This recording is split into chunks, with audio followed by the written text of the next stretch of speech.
Hi, welcome to DI solutions. Zoho CRM ൽ new contact എങ്ങനെയാണ് create ചെയ്യുന്നതെന്ന് നോക്കാം. അതിനായി CRM ഓപ്പൺ ചെയ്ത് അതിൽ കോൺടാക്ട്സ് മൊഡ്യൂളിൽ ക്ലിക്ക് ചെയ്യുക. കോൺടാക്ട്സ് മൊഡ്യൂൾ ഇവിടെ ഓപ്പൺ ആയി വന്നിട്ടുണ്ട്. ക്രിയേറ്റ് ചെയ്തിട്ടുള്ള കോൺടാക്ട്സ് ആണ് ഇവിടെ കാണുന്നത്. ന്യൂ കോൺടാക്റ്റ് ക്രിയേറ്റ് ചെയ്യാനായി റൈറ്റ് സൈഡിൽ കാണുന്ന ക്രിയേറ്റ് കോൺടാക്റ്റ് ബട്ടണിൽ ക്ലിക്ക് ചെയ്യുക. കോൺടാക്റ്റ് ഫോം ഇവിടെ ഓപ്പൺ ആയി വന്നിട്ടുണ്ട്. ഇവിടെ കോൺടാക്റ്റ് ഇൻഫർമേഷൻ എൻ്റർ ചെയ്യുക. ഫോർ എക്സാമ്പിൾ,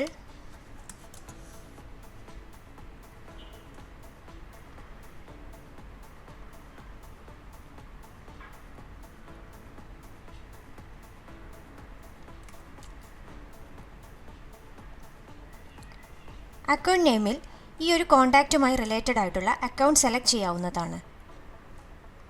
ഡീറ്റെയിൽസ് എൻ്റർ ചെയ്തതിനു ശേഷം സേവ് ക്ലിക്ക് ചെയ്യുക. ഇപ്പോൾ ക്രിയേറ്റ് ചെയ്തിട്ടുള്ള കോൺടാക്റ്റ് ഇവിടെ കോൺടാക്ട്സ് മൊഡ്യൂളിൽ ആഡ് ആയി വന്നിട്ടുണ്ട്. Thank you.